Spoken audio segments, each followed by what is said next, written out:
Going on, everybody, and welcome back to another episode of Conversations with Jacob.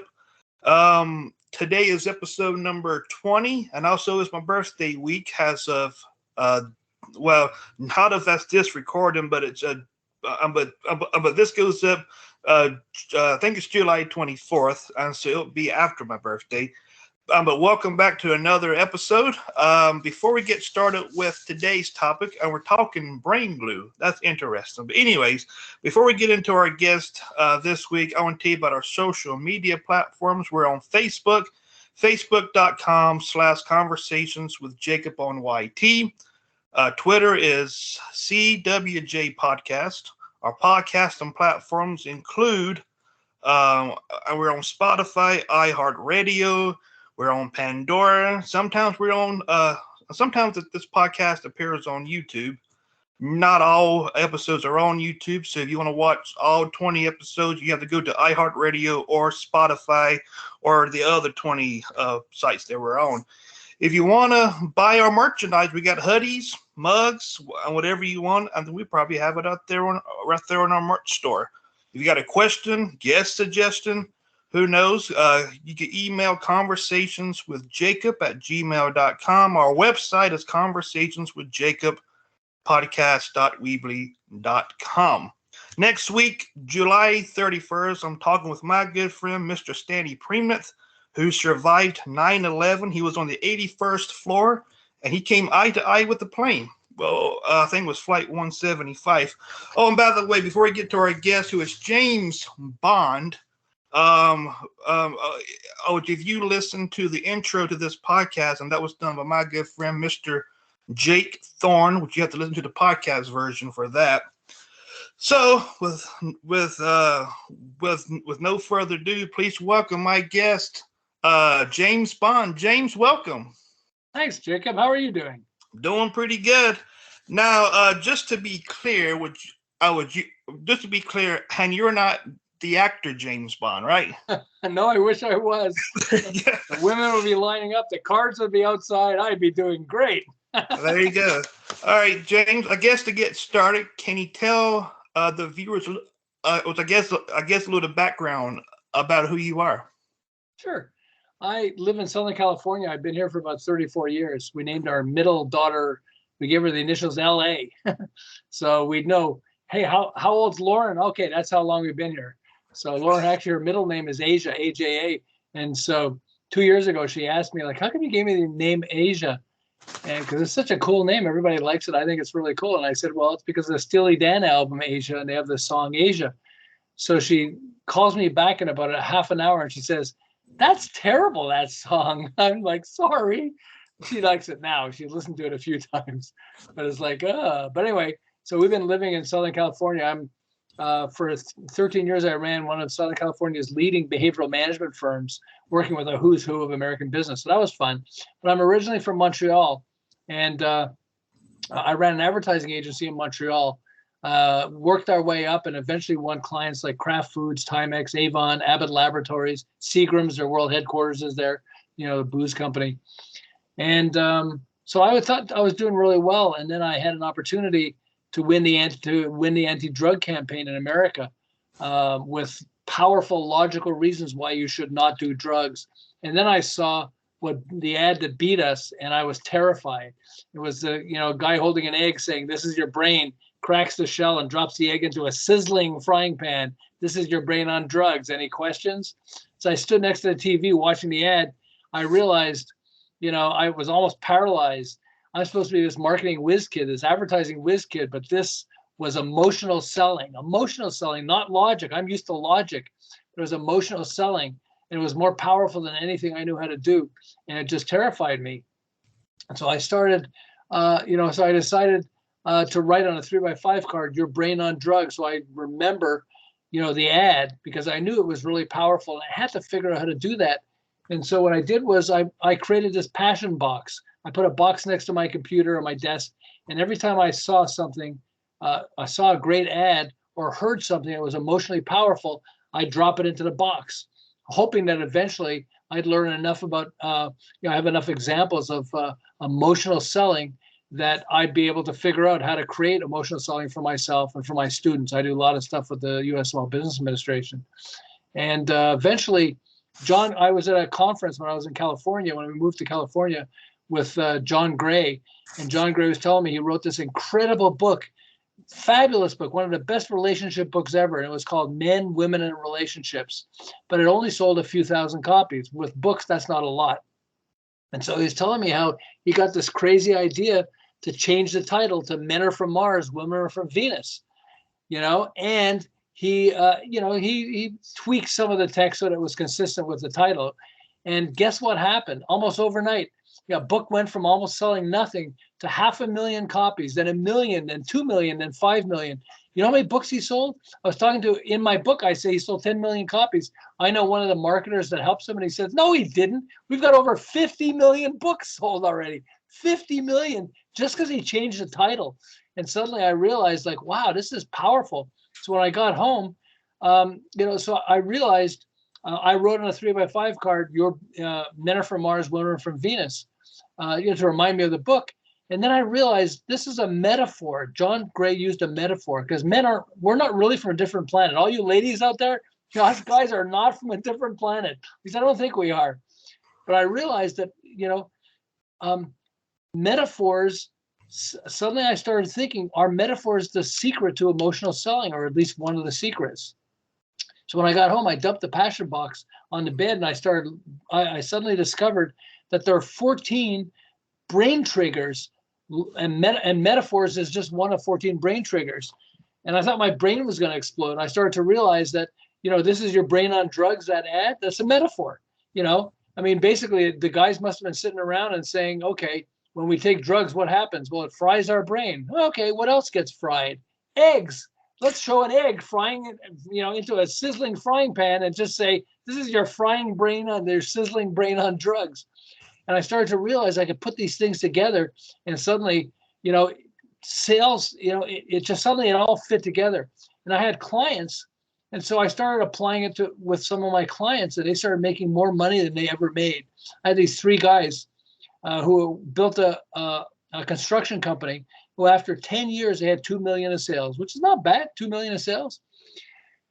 In 1 year, I took them to 10 million of sales, and then they went to 32 million of sales 2 years later, all because of this little tweak I changed for them, okay?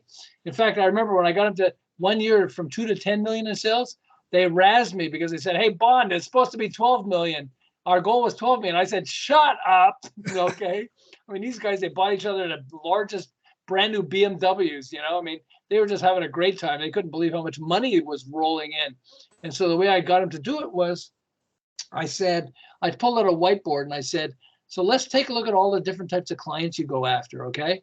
And they said, okay. And it took a while. It took about an hour. We came up with this. Oh, how about this? How about that? And they started coming up with more and more and more. And I said, okay, we're going to play a game now. Let's get you choosing just one of these that you're going to go after, and you're going to say no to, bye-bye to everybody else. They said, well, we don't want to say bye to everybody else because, when people come in, they want construction, a new house built, or, or something in the backyard built, or a series of homes built, or whatever. We don't want to say no. I said, I got that. But we're going to play this game. Choose one of these that you're going to go after, where you would just really focus on that. Well, they had done work for 2 different insurance companies they call it fire restoration for insurance companies, which is basically means every time you have a client that has a fire, you have to get it fixed. So either the first thing they check is the frame damage. If the frame is damaged, then you got to tear down the whole house. But if it isn't, then you could just put it up and make sure it's not going to catch fire again, and get rid of the smell and stuff like that. And they said, yeah, we'd like to, I guess if we were going to focus on just one, we would focus on fire restoration for insurance companies. We kind of figured stuff out, and it would be cool. And there are a lot of insurance companies that use this. And so I said, okay, so then let's use Brain Glue now. Let's come up with, when one of your clients who's an insurance guy suddenly has a client, the first thing they're thinking of is fire, right? Because my client had a fire. So let's call you guys the fire extinguisher for insurance companies. And they went, yeah, that's kind of funny. I said, yeah, we'll get the website firex.com, okay? And so when you go into clients, your insurance companies say, hey, We're the fire extinguisher for you guys. Every time you guys have a client that has a fire, call us. We're the fire extinguisher. And literally, they were having fun when they did this. They were laughing, and the clients would laugh too, the prospects. And they started making so much money and signing up so many insurance companies that they literally went from 2 million after 10 years. In 1 year, they went to 10 million, and then 2 years later to 32 million. And it's only because they suddenly went like, this is easy.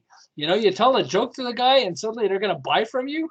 That's what we always say, laughers are buyers, Yeah. So, yeah.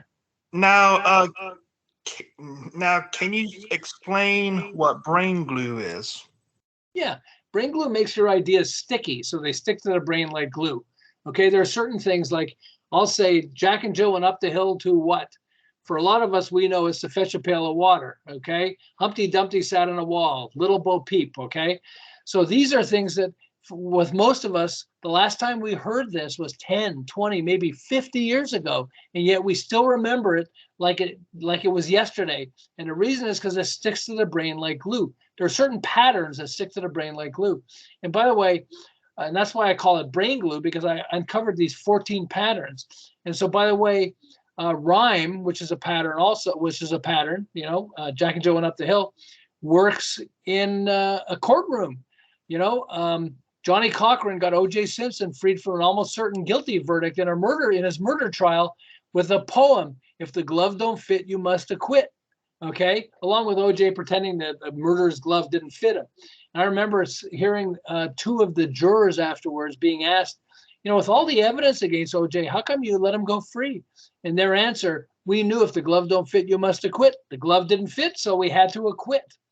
I mean, that's how powerful it is that, when you understand these patterns, how they work in the brain, you can actually use them to trigger stuff to sell more products. In fact, it doesn't just sell products. This woman comes up to me and says, "Okay, you're an expert in brain glue. Can you help me with my 14-year-old kid?" I'm like, okay, what?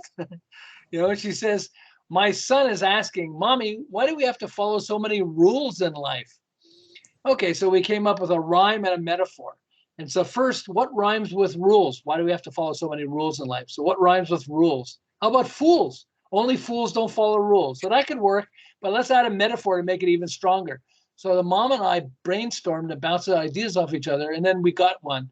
And so I sat down with her and her son, and I said, "So you were asking your mom why we have to follow so many rules in life, right?" And he said, "Yeah."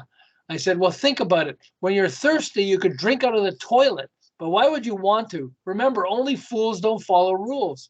His response, that makes sense.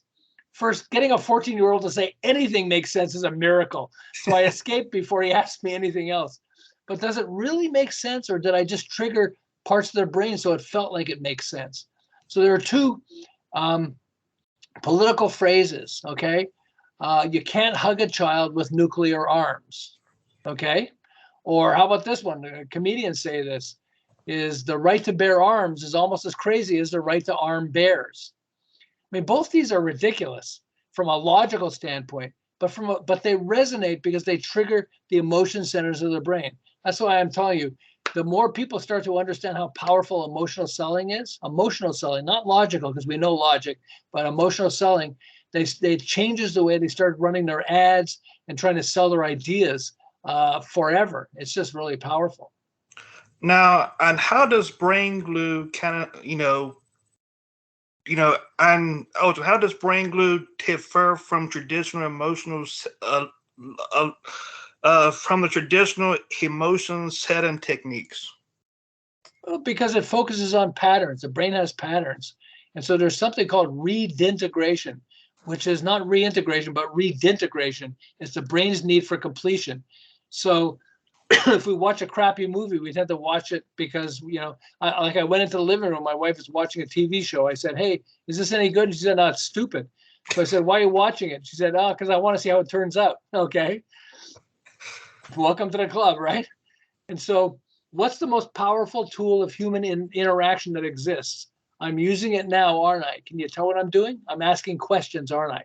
Questions are powerful because when we hear a question, we want to answer it. It's a pattern that's wired into our brain.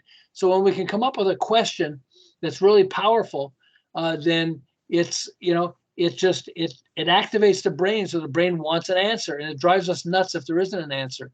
And so that's redintegration. Redintegration likes it likes symmetry. So my wife, it drives her nuts when she sees a guy on TV and one of his he's got a lazy eye. If you cover up half his face, he looks like one guy. Cover the other half, he looks totally different. And that drives her nuts because that's asymmetry. Well, a lot of people don't know this about Marilyn Monroe. So Marilyn Monroe used this, okay, asymmetry, and it helped her become famous. So first, she was Norma Jean, but I think it was her manager that said Marilyn is a better name.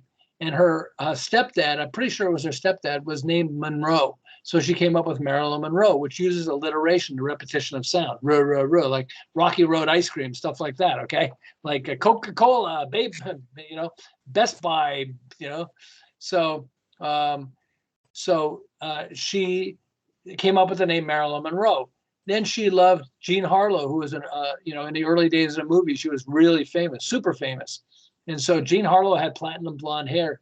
So Marilyn Monroe went to the same hairdresser that Jean Harlow went to and had her hair colored the same color as Jean Harlow. So she looked a lot, very similar, had similarity to Jean Harlow. But Marilyn has a beauty mark on her face, on her left cheek. So she covered it up with makeup.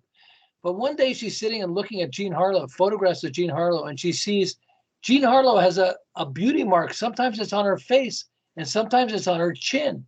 And then she goes, wait a second, I bet she doesn't even have a beauty mark. I bet she's just putting a dot on her face to bring attention to herself.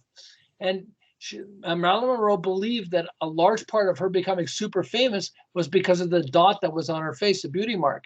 So Cindy Crawford, who's a supermodel, when she was a baby, when she was a young kid, she had a big birthmark over her left, her left lip. And she begged her mom, please get it removed. Take me to the doctor and get it removed.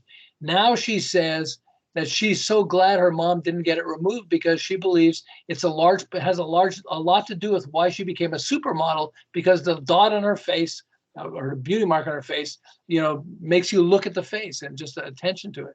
What made me think of it was there was this early advertiser named David Ogilvy, and David Ogilvy did ads for Hathaway shirts. And Hathaway became a blockbuster. In fact, Warren Buffett ended up buying Hathaway. His company is named Berkshire Hathaway. But before they were famous, so David Ogilvy created ads for Hathaway shirts that went in magazines. So if you're doing an ad for a shirt company, what would you do? You have a good-looking guy wearing one of the shirts and nice pair of pants in a nice background. Looks like every other shirt ad, right? So what David Ogilvy did was he put an eye patch on the guy. The guy wasn't a pirate, but he put eye patches on the guy, and they had different models, and they all had the eye patch on them. And he said, the man with the Hathaway shirt. They would never explain why the guy has an eye patch. But people would look at it. You flip through a magazine, and you go like, oh, look at this guy with an eye patch on. What's that all about? They start reading the ad and all that stuff. And that helped Hathaway shirts become a blockbuster of success. So yes, the brain's patterns. And when you understand the patterns, it's just something you can use the patterns to make a lot of money, to become massively wealthy. Now, and how did you come up with the term brain glue? Because it sticks to the brain like glue. Yeah. How you By the way, people ask why brain glue, because plain glue doesn't stick to the brain. Sure, yeah. Now, you say that brain glue makes your ideas sticky. Now, and what do you mean by sticky? It means that you can't forget them. It does two things. The first thing it does is it makes it easy to remember, but it also triggers the parts of the brain that make people want to buy. There's these two guys. There's Harvard professor Gerald Zaltman and Nobel Prize winning psychologist Daniel Kahneman. And they both showed how buying decisions are emotionally triggered. If you trigger the emotion side of the brain, it makes it easier to get someone to buy. And so what happens is if you're trying to sell an idea or product and you can trigger different parts of the brain at the same time, you have a better chance of getting them to say yes to your idea or to buy your product. And so, yeah, that's why brain glue is like so powerful, because of that. All right. Now, how the science behind why some things, I guess kind of stays in our memory. How are certain memories are more likely to stick than others? Because they follow a pattern. If it's interesting, do you remember the Got Milk campaign? Yeah. Okay, and a lot of people think, wow, Got Milk was really fabulous. No, from a marketing standpoint, it sucked. And I'll tell you why it sucked, okay? I have an article from Business Week magazine from about 10 years ago, and it says, got milked. After 10 years, after a $385 million campaign. $385 million, that's more money than I got. After a $385 million campaign, sales still continue to decline. And the reason is because, why do people not drink milk? They used to drink, everybody used to drink milk. They used to be delivered to your doorstep in the early days, but not anymore. And it's because a lot of people, their problems, one of the biggest problems is a lot of people have lactose intolerance. They drink milk and it makes them feel sick. And so if you have lactose intolerance and I said, got milk, they'd go, yeah, that's a cool campaign. I've got a poster that says got milk, or maybe milk mustache. Remember the milk mustache ones? But I'm not going to drink milk because I still, it makes me sick. And so if they said something like, milk muscled, okay, I mean, your muscles are stronger because there are certain ingredients, that are certain hormones and enzymes inside milk that you don't get in any other product that actually make your muscles stronger. So if you want to be stronger and you buy milk, then it's going to help you. Then now at least you're giving people a reason why they should drink milk. But Got Milk doesn't, because they spent so much money, it was everywhere. We thought, wow, that's really cool. And they got famous people like all these actors with the milk mustache. My kids had one. One of the posters on one of my kids' walls was the milk mustache. I forget who it was, but somebody famous. But yeah, it gets your attention, but it doesn't sell. And that's why what you want is something that sells. I guess people actually want to buy your product, or your idea. Now, and what are some techniques for creating memorable and persuasive messages? So let me take you through some of the brain glue tools, because the brain glue tools are really powerful. Like the mom, okay? So the first thing you want to do is you want to set expectation. A lot of people don't realize that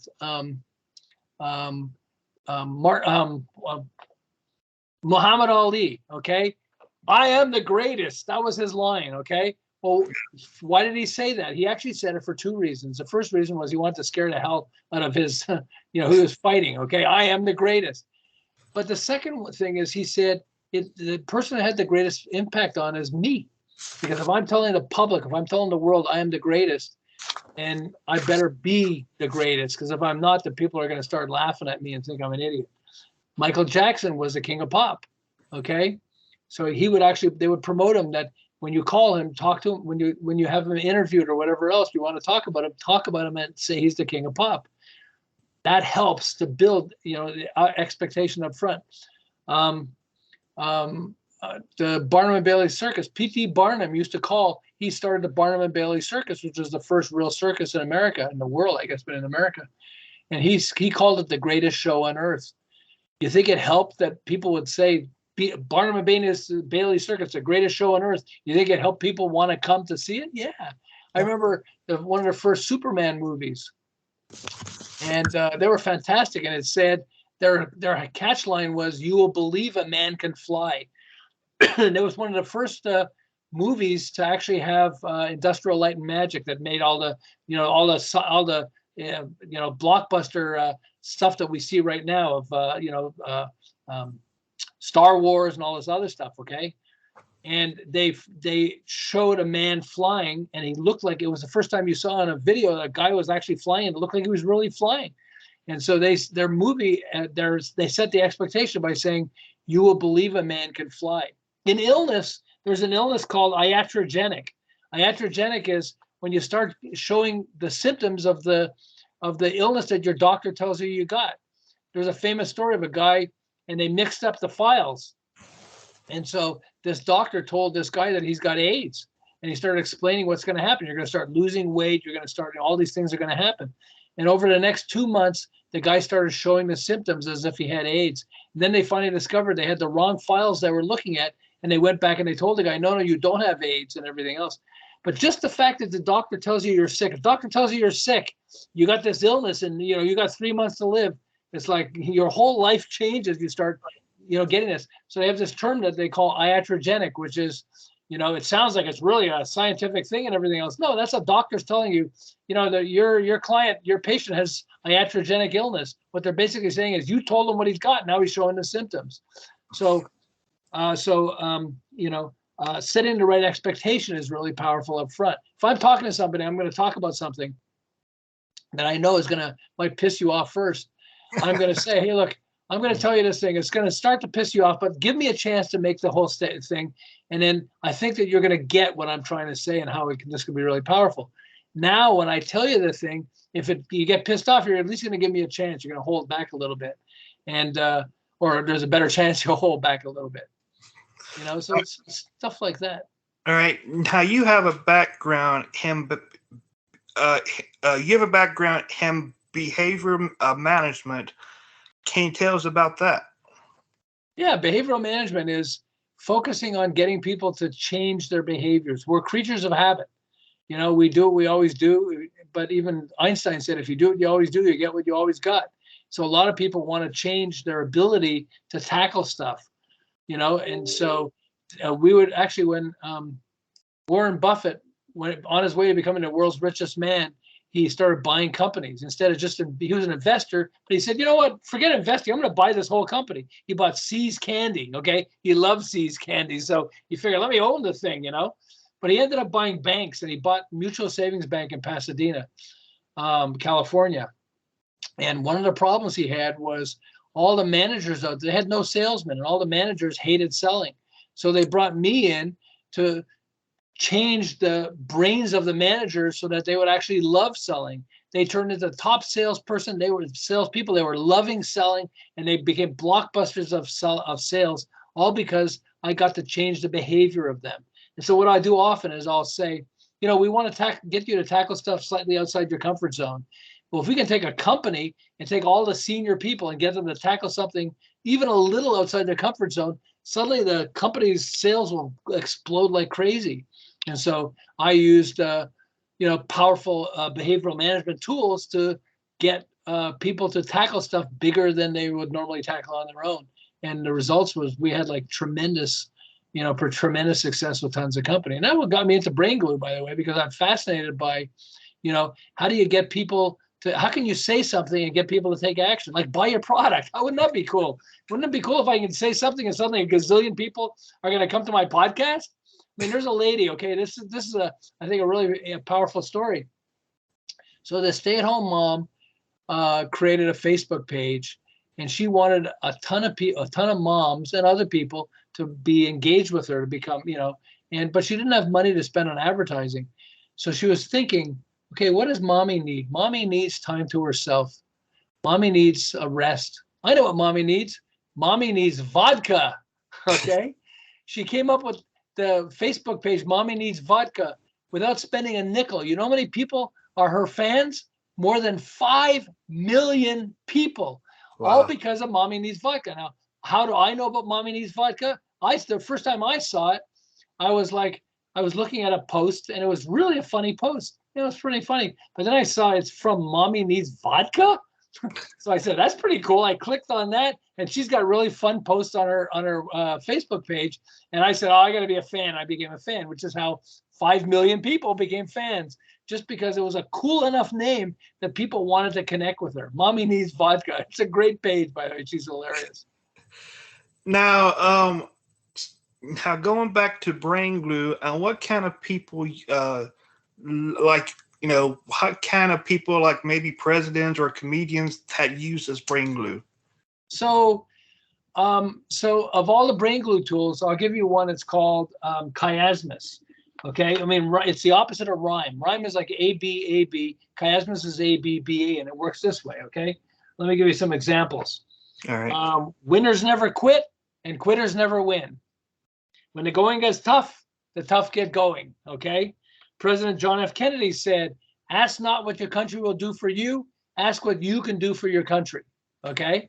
He also said mankind must put an end to war, or war will put an end to mankind. You see how it flips? Oh, yeah. So civil rights activist Malcolm X said, we didn't land on Plymouth Rock. The rock landed on us. Okay, it's like, oh, he also said, when you stand for nothing, you'll fall for anything. Okay, comedians use it all the time. I'd rather have a bottle in front of me than a frontal lobotomy. Okay, how about Mae West, who was in the early days of the movie industry? She was hilarious. She said it's better to be looked over than overlooked for a woman. Okay, women like a man with a past, but they prefer a man with a present. Show up with a present. Okay.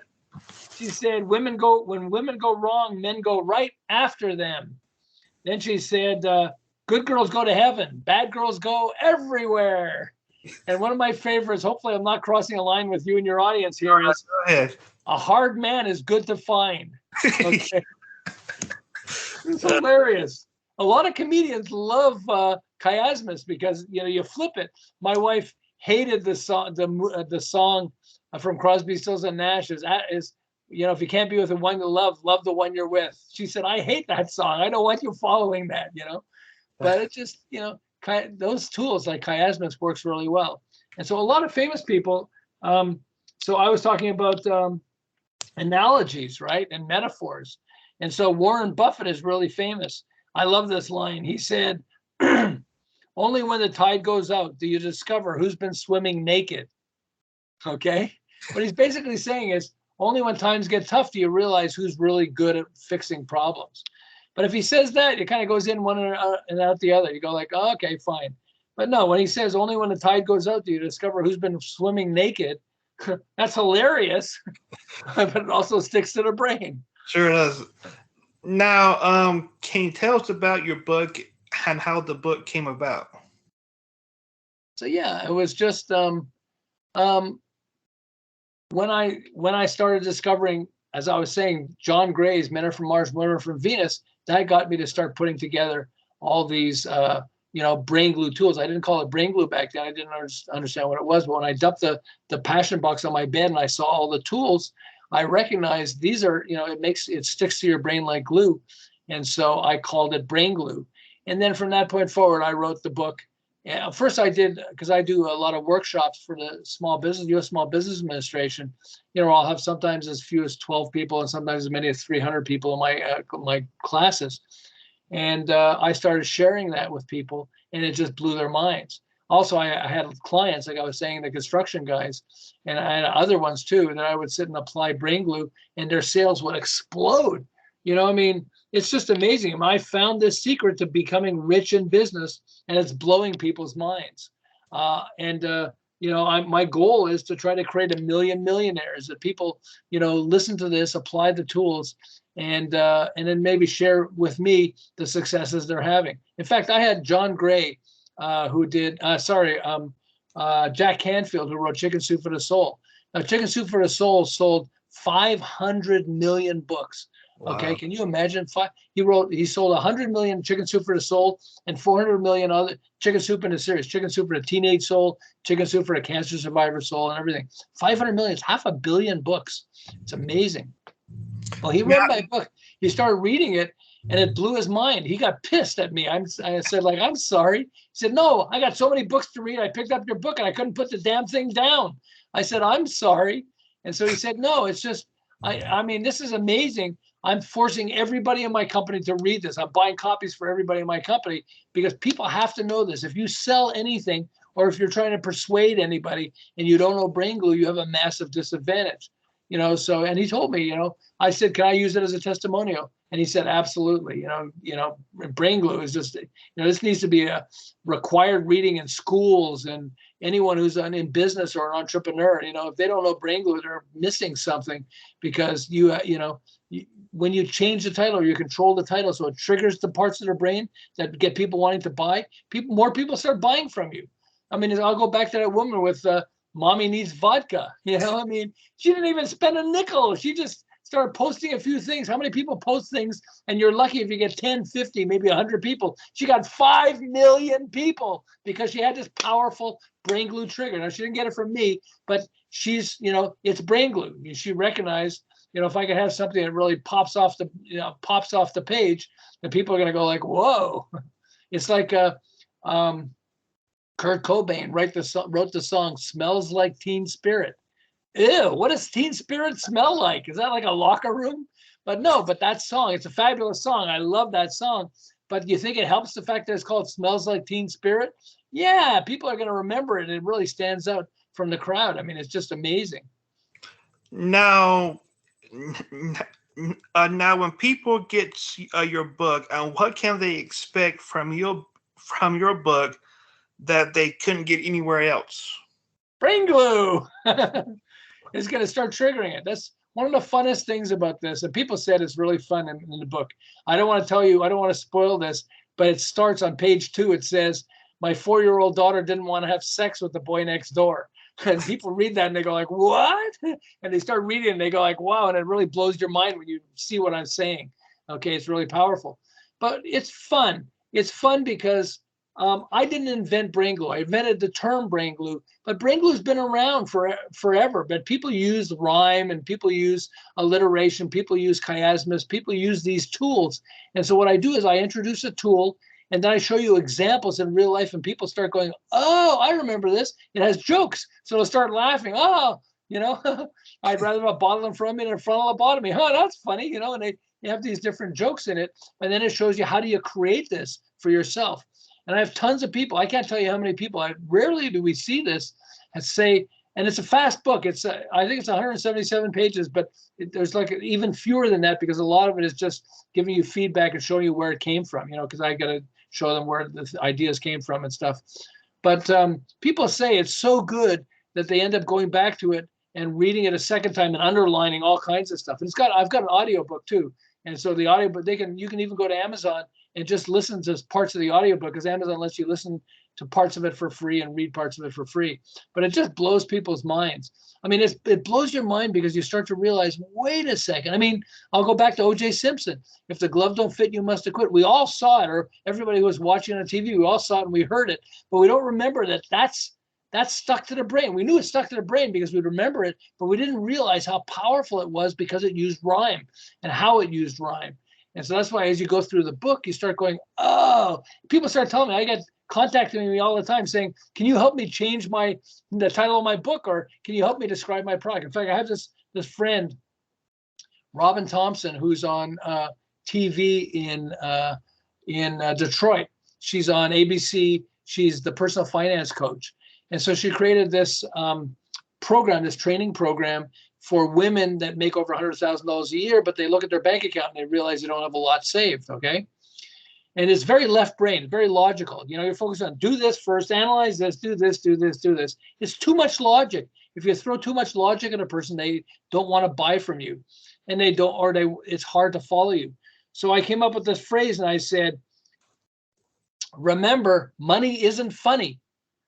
Everybody laughs when they hear money. You just hear the word funny. Money isn't funny. But I trained her to say it over and over again. So she'll be talking about, so we want you to do this first, do this and this, and follow these steps. Remember, money isn't funny. And then she goes back to that. And because she's saying that, it's triggering parts of the brain that make people much more comfortable buying from her. It's really, when you understand the power of brain glue, it blows it's mind blowing, especially because I use it on moms. I mean, please don't ask me for more moms to help you. But, it's powerful. Now, how do you think that you've been, I don't know the word for it, but do you think that when people read your book, that they become more successful? Absolutely. I have tons of people who are reading the book. I mean, that's why I said our goal is 1 million millionaires. People are making money like they didn't make before. It's suddenly much easier, and they never expected it. They never expected it, and it's just amazing. And so that's why, to me, it's great. I mean, obviously, we want to make money off the book, so buy the book, okay? But no, even if you don't, I get people saying, tons of people coming up to me or sending me emails. You can see even it's won awards. It's actually up. It's a finalist as one of the best business books of the year by Publishers Weekly, which is really prestigious. So that's good. But no, take a look at the testimonials, what people are saying. I get people that even say, I am not involved in business at all. I have this one lady, I'm not involved in business. I'm a nurse. But now I realize that when I want people to take drugs, certain drugs or medications, if I can use a brain glue tool, it makes it easier to get them to do it. And she's like, whoa, you know, and I get these types of comments as well as, you know, people in business who are saying, man, I can't believe, you know, you simplified how I make money in my business. And so, yeah, it's just, you know, in fact, I have 3 lines. Okay. Go ahead. Switch your pitch if you want to get rich. These are 3 brain glue tools. Okay. Yes, phrases. Switch your pitch if you want to get rich. If you want to light the fire of desire in your buyer, then try brain glue, because it's going to really amaze you. And why brain glue? Because plain glue doesn't stick to the brain. All right. Now people's listening to this, and if they buy your book, sounds probably listening, hey, if I buy this book, I want to be successful. So if someone buys your book, can they get successful? Well, there's never a guarantee. So let me start there, okay? If you're selling a crappy product or whatever else, you know, I mean, you're not going to be successful. I know I worked for a company once, was selling this software thing anyway, it's a software thing. And it didn't work, okay? But let me give you a quick example, okay? So in Utah, there's a mom and her son, and the mom is sitting in the bathroom on the toilet, and she came up with this idea of like putting a little stool on a toilet, under the toilet, so your feet are on a little stool, so it changes the shape of your body, okay? And they're thinking, well, they have no business experience, but they're thinking like, so if we're going to sell this, you know, we'll spend a little bit of money and get somebody to manufacture it for us, and we'll start selling it. But we have to come up with a cool name. So let's see. We're sitting on a toilet. Another word for toilet is potty.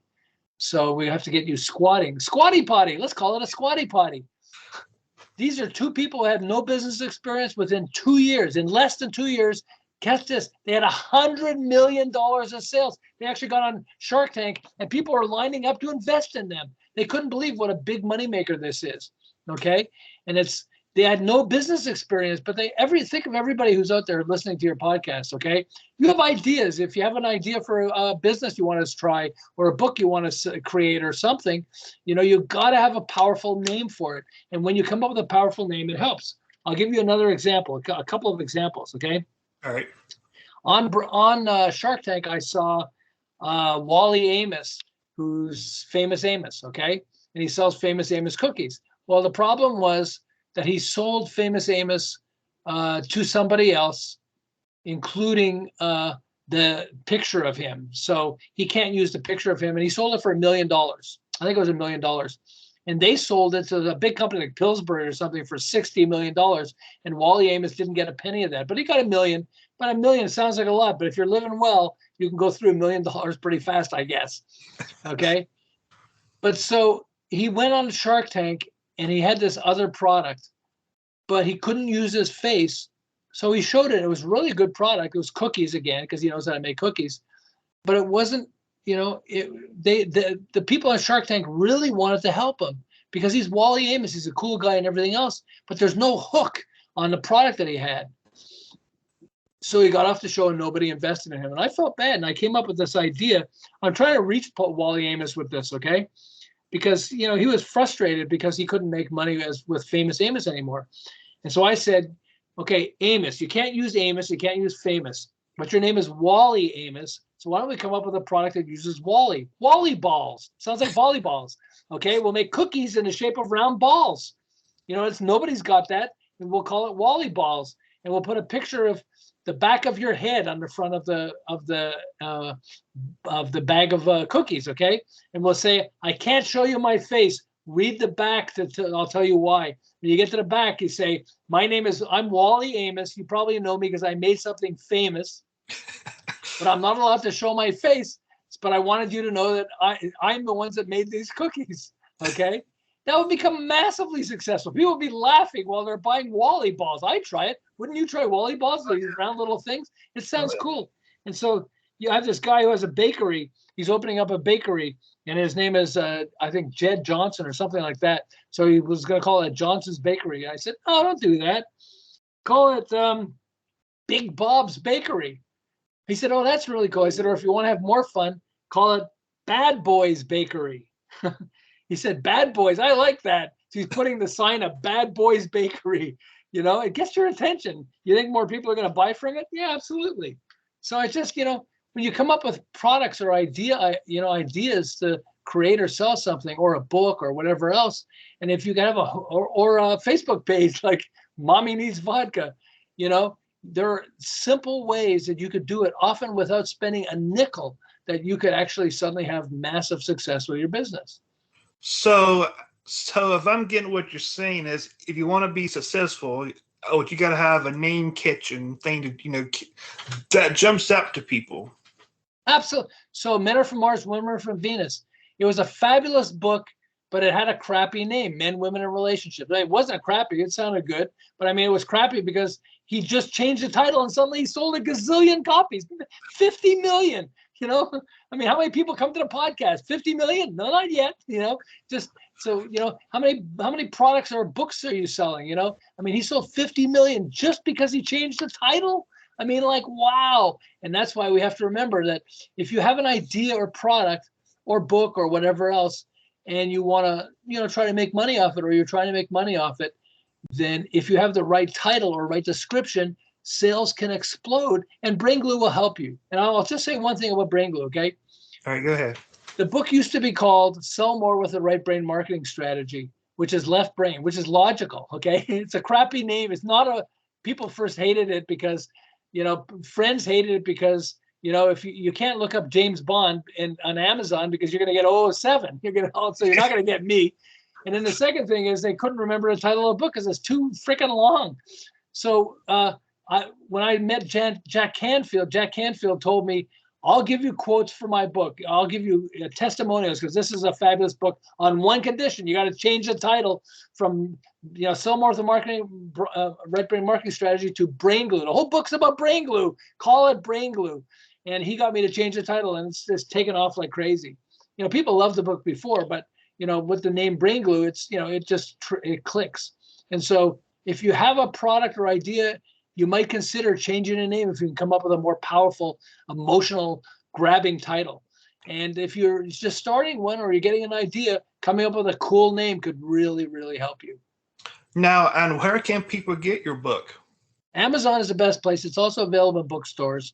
But if you go to braingluebook.com, that'll take you right to the Amazon page, and you could just start. Amazon lets you read some of it and listen to the audio part of the audiobook. So braingluebook.com is an easy way to get there. All right, for sure. Now, and how are you on? Now are you on any social media? Yeah, LinkedIn, but and I know we're trying to set up more social media. I have fun with that, but we're really busy with doing like podcasts and like talking to people about our books. So, I'm a bad boy because I promote you should be on social media, and I'm not on as much as we can. But if you get the book, you can interact that way. There's lots of fun with that. Oh, absolutely. All right, James, I think we've reached the end of the podcast. Before I let you go, do you get any closing thoughts? Yeah, have fun. I saw this guy on a t-shirt that said life sucks and then you die. No, that's a terrible t-shirt. Although I can think of some people I know that can use that t-shirt. But no, you got to have fun. I mean, life is fun. This is not practice. This is real life. And if you can start having fun, the more fun you have, the more successful you can be also. So yeah, have fun. Really enjoy things. Enjoy life. All right, there you go. So once again, James, I want to thank you for coming on the podcast. Thank you, Jacob, for having me. Oh yeah, of course, it's my pleasure. All right, that does it for this week of Conversations with Jacob. Tune in next week for another episode. So until then, God bless, and we'll catch you right here on the next episode of Conversations with Jacob.